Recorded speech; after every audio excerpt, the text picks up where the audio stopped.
Hi guys, welcome back to my YouTube channel. I'm Shaz. In case you're new here, don't forget to subscribe and turn on the notification.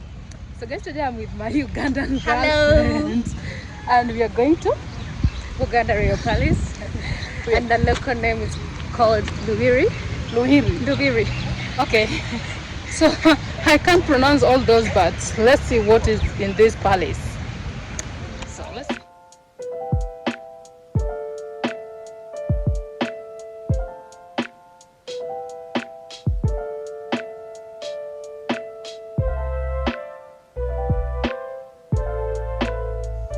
So guys, to view this place is 20,000 Uganda shilling. That is 700 Kenya. Uganda got its name from Bunganda. So Buganda, then we go to Uganda. And in Buganda Kingdom, we have very many palaces. One of these palaces is where we are right now. This is called Mango Palace. Mango Palace. Mango. Not mango like a fruit, but mango. So this is like called grape. Mango Palace. Yes. And how many palaces do we have? Actually, we have very many of them. Very many of them. Though some were removed, so they are no longer in existence, but we had very many of them. But this one here is the historical official residence for the king of Buganda Kingdom. So there are three kings who have stayed in this palace. Three kings that have stayed in this palace. Yeah. The first one to be here was called King Mwanga Daniel. King Mwanga Daniel. You've ever heard of him? Mwanga Daniel. Yeah, I think I he was learned the first about king it. to build a palace here. That was in 1885. Though King Daniel's palace was built using local building materials, like the reeds we see around. The first king here, and his palace was built in 1885. It was built using local building materials. But later on in 1894, Buganda Kingdom and the rest of Uganda became a British protectorate. And so when the king decided to know the position of his kingdom in the protectorate, the British failed to explain to him. And so what the king did, he declared a war against the British. This war lasted for only 2 weeks and our king was defeated. So he was exiled to Seychelles Island in the Indian Ocean. And unfortunately, that's where he died from in 1903. But later on, his remains were repatriated in 1910 and they were taken to Kasubi Royal Tombs. Kasubi Royal Tombs, these are the ancestral grounds where we bury our kings. Actually, they are not very far away. They're like 4.6 kilometers out from here. And so in Buganda Kingdom, when our king dies, actually we don't say that our king has died, we say he has disappeared. He disappears. So you guys don't say that the king is dead, you say that the king disappears. Yes, it's just a saying. But in real, he dies like a real person. Actually, but royal people don't die, right? No, not all of them. It's only the king who disappears. Yeah. And so that's why we bury them. But when the king disappears, he's always succeeded by his son, yes, but never his first son. The first son to the king does not become a king in Buganda Kingdom. So the second son is the one who becomes the king? Maybe the second, maybe the third, maybe the fourth, maybe any other number. But why not the never first one? Son. Actually, the first son always becomes the head of the family. So he takes the role of being the head at home. That's why he can't have two responsibilities at the go. Being the head of the family, at the same time the king. So they have to choose any other son, any other prince. By that time, King Daniel Mwanga had his youngest baby boy, who was called David Chua. David Chua was born in 1896 and he became a king in 1897 when he was 1 year old and 6 months. And reason being the chosen king was a baby. He was so young, he wouldn't do anything by his own. So he was ascended 3 regents. Those 3 were always there to mentor him, as in to rule the kingdom on his behalf until when he made 18 years of age. So he was given all his authorities as the king. But when King David was 17 years, in 1913, he was the first king of Buganda Kingdom to visit Europe, ever. He visited very many countries in Europe, France, Italy, Germany, and others, where he spent 6 months. After then, he came back here. When he was 18 again, he was the first king of Buganda Kingdom to have a church marriage from St. Paul's Cathedral, Namirembe. It's on top of the hill. And again, him is the one who okayed the construction of this new modern palace. Remember, his father's palace, Daniel, it was in form of reeds, local building materials. But now, when King David went to Europe, he visited very many palaces for King George in England. And one of these palaces was called Buckingham Palace. So when he saw Buckingham Palace, he was so happy and amazed. So he liked it a lot, and that's why he got the idea to also modernize his palace, at least to look like Buckingham, at least. Yeah. So the construction of this new modern architecture began in 1922 up to 1933. It took 11 years under construction. Wow. But unfortunately, King David as well disappeared in 1939. He didn't even enjoy his modern palace that much. He died of diabetes, and he was only 43 years young. Oh. Again, the king of Bunganda kingdom is never old. He's always young. Even if he makes 100 years, we can't say that our king is 100 years old. No. Oh. 100 years young. That's crazy. Yeah, so that's it. And again, so when he disappeared, for him, he was succeeded by his fifth son. This was called Frederick Mutesa II. I'll use Frederick. Actually, he had a number of names, but I'll use Frederick during the tour. So King Frederick was the last king to live in this palace officially. But he went to very many schools. He went to Cambridge University in Magdalen, where he majored in political science. He went to Sandhurst Royal Military Academy, and he became a great soldier. Again, he's the one who fought for Uganda's independence. So in that way, our king became the first constitutional president of Uganda. So he was very lucky, as in he was the king, at the same time the president. Perhaps we could use the Bunganda name, which is Mutesa. Actually, to some people, they don't recall king of Uganda kingdom. Though there are some people who are not happy seeing the king becoming a political figure. But since the king was intelligent, so he knew what he was doing, he was given that chance. And again, some people were not happy with Milton Obote. He was never happy seeing one person being the president at the same time the king. He was always jealous about that. And so at the end of it all, he couldn't help it any longer because he wanted himself to become the president. And so what he did, he ordered Idi Amin Dada, who was the chief military commander, to come and attack the palace to kill the king. So that Obote will become the president. So this palace was attacked on the 24th of May 1966 by Idi Amin's soldiers. But lucky enough, our king narrowly escaped. King Mutesa narrowly escaped with some of his closest soldiers, and they ran. They jumped over a perimeter wall of this palace. The whole of this palace is surrounded by a perimeter wall, and it's on 260 acres of land in Kampala city. And so when the king ran away, he first borrowed a car nearby, and in the sides of Ndeba. So they drove from here up to DRC Congo. Then from Congo they went to Burundi, and in Burundi it's where he got a flight that took him to England in exile. So King Mutesa too found exile in England, but unfortunately after 3 years he died. He disappeared. Our king was found dead in the room a day after his birthday celebrations, and they found a glass of wine in the room where he died from.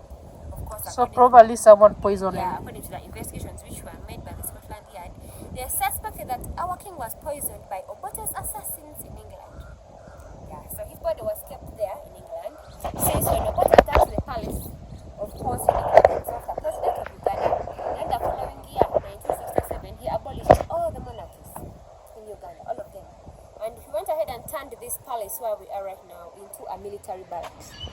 Named it Maliri Military Barracks. So there were no more monarchies, no more kings, no more palaces. But afterwards, again, it was in 1969, Obote as well as the president of Uganda, he had to go to Singapore to attend to Commonwealth heads of government meeting. And so he left. And while he was leaving, he left Idi Amin, the chief military commander, to be in charge of the barracks. So also Idi Amin made a military coup. In 1971, he declared himself the president of Uganda. And he warned Obote never to come back here in Uganda, that he will kill him. So Idi Amin as well became the third president of Uganda in that year, 1971. But the good thing he did was to bring back King Mutesa's body home for burial, just to gain favor from the Bunganda. But he didn't restore the monarchies. He also continued using the palace as a military barracks. Yeah. But when Idi Amin overthrew Obote decided he's using this house as his office. The office is supposed to be at the parliament. I'll show you if we still have some time. But due to the pandemic, at the parliament there were very many offices, so it's always congested. They shifted the king's office to the palace, so whenever he's coming to the office, he can't hear. So we are not allowed to get inside here. You just have the view. Yeah, we're not allowed. So right now it's closed. And no one lives here. There is only one caretaker who is always here to clean, so that they keep it in a good shape. So it's just the view and clean. no one gets inside. Yeah. But after here, I'm going to show you Idi Amin's cannon. We have the remains of King Frederick's cast, and then we shall go to the torture chambers of Idi Amin, where he used to kill people from. To come back to attack him. So now this one, he requested from his best friend, who was called Kanuma Gaddafi, the president of Libya by then. They were very good friends to Idi Amin. And so he gave them to him just to be used in case Obote tries to come back here in Uganda. So it was like a protecting. Yeah. But later on, when the monarchies were restored, and so the palace was no longer a military barracks, most of the cannons and the fighting weapons were taken out of the palace. But Buganda government requested to leave this behind as a remembrance. So we are at Idi Amin's torture chambers here in the palace, in the king's palace.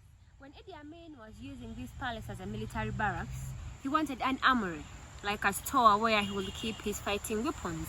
And so he was advised to hire Israelis, that Israelis were the experts in constructing long-lasting buildings, armories, prisons. And so Idi Amin was convinced to hire Israelis. So they came here in 1972 just to build for him an armory.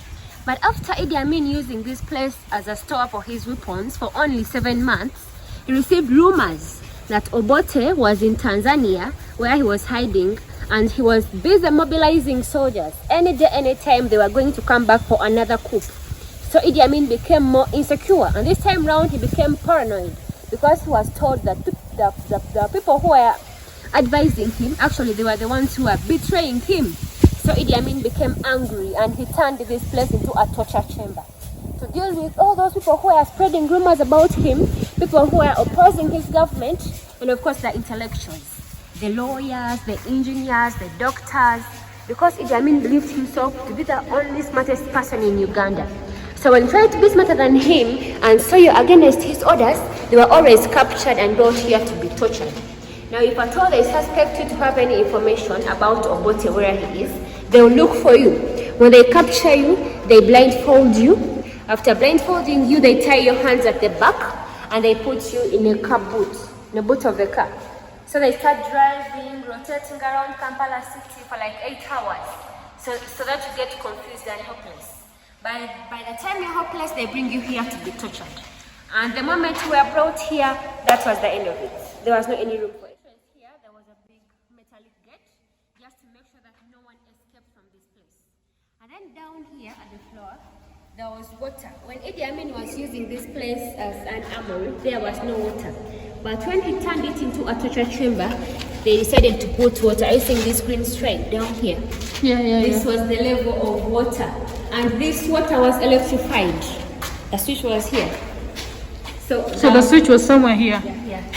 Oh, this one. Yeah. The victims captured were first interrogated from here by asking them questions. What do you know about Obote? Where is he?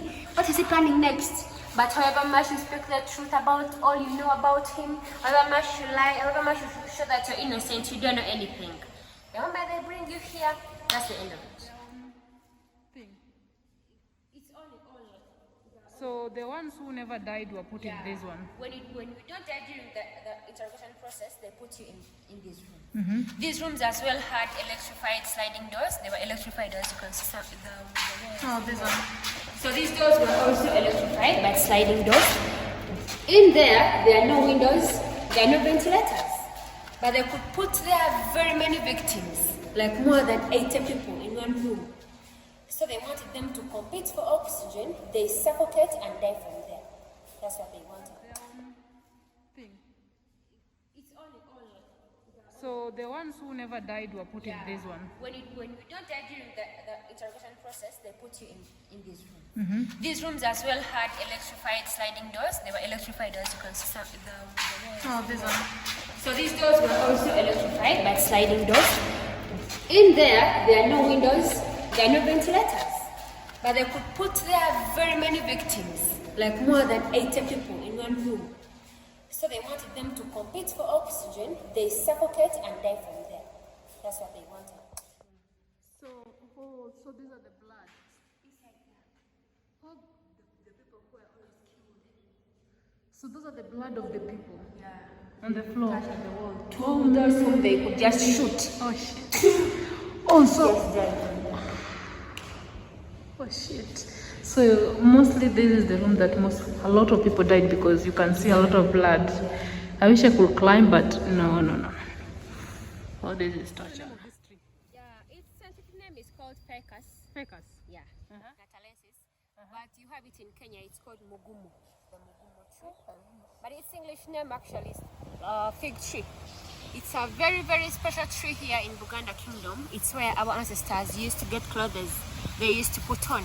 Before these were introduced, we used to put on clothes got from the bark of this fig tree by peeling off the bark of it. But this tree, it doesn't die. So after peeling off the bark, we cover the trunk with banana leaves. And then it's grow. Yeah, it will grow back again. And then after peeling off, we bring the back of it here to make a cloth. It's called a back cloth. Okay. So what is where is the back cloth that you made with the tree? After peeling off from the tree, we steam it. And after steaming it, we lay it on a wooden beam. Oh, so you guys have to steam it first. Do you steam it with the fire? Yes. Oh, what do you? Okay, then. Then we pound using these wooden mallets. Pound that way. Okay. Remember, it's still fresh. So you're pounding. The more you pound, the more it comes close. The more it expands, and it's the more it softens. So that's why most of the time I do see like your traditional clothes looks like this. Yeah, this is the back cloth. Yes, all of them. These are our ancestors. Most of them.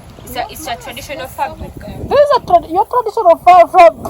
Yeah, I'm just not to forget. That's why we get wrapped in. The wrapping that's the when you're doing a traditional wedding. When you die. When you die. Yeah. The wrapping. This one. Yeah. These are the remains of King Mutesa's cars, the ones which were destroyed when this palace was attacked. He had a number of posh cars, and they're all smashed to this extent. Now we only have 3 of them, but they're in this shape. This is the first one, the black one. It was called a Daimler. A Daimler is like a Mercedes-Benz. It was smashed using a tractor. The tractors they use in the garden. So that's why it was left in this shop. Obote didn't want to see anything that will remind him of King Frederick of Bunganda Kingdom. So he decided to smash all he had in his palace. Then we have the one down where the Daimler is sitting. We have this one. It was called a Cadillac. It was also a fancy one. Then we also have the Rolls Royce. You can even see the RR. Oh.